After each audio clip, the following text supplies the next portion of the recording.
Unhappy with the bipartisan solution to refund cost-sharing reductions, Senators Hatch and Brady hatched their own idea. I'm Bryn McBride of ABC for Health. We're talking about different bills that are being circulated right now to try to restore funding from the federal government to insurance companies to pass them along to the insured in the form of reduced deductibles and copays and other out-of-pocket costs. Now, this all stems from an October 12th decision, an executive order that defunded cost-sharing reductions. This was a Trump administration executive order.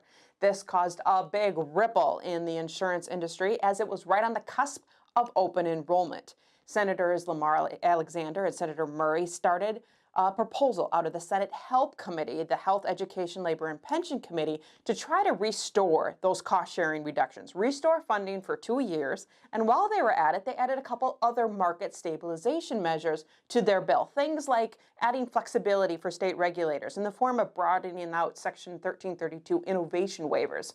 Also, adding copper plans is what they called them, or catastrophic plans that were able to be added to folks not just under 30, but to a larger category of insured.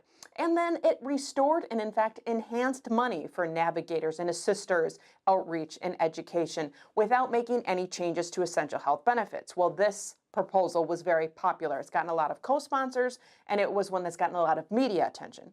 But not everybody was happy about it, and Senator Hatch and Senator Brady were two that said they didn't like that bipartisan proposal. They instead created a more Republican, a little bit more conservative proposal that is definitely partisan, and it does fund cost-sharing reductions for 2 years, like the Murray-Alexander bill, but it has a lot of differences, and you'll notice those instantly. The first one is the language around restoring cost-sharing reductions comes with the caveat that it has to also include pro-life protections.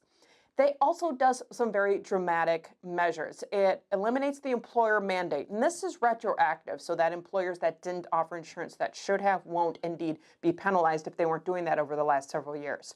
It eliminates the individual mandate for a few years moving forward to relieve that burden of having to purchase insurance. Well, that's essentially a repeal and replace measure right there. Getting rid of the individual mandate, essentially getting rid of the Affordable Care Act's backbone.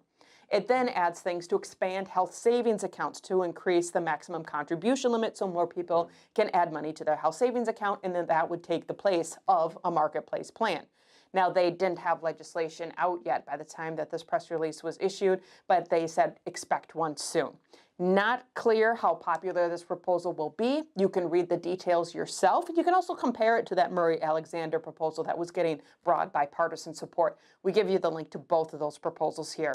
You can keep your finger on the pulse and stay involved in this conversation. You can send us an email or ask us a question all on our website, healthwatchwisconsin.org. Thanks for joining us.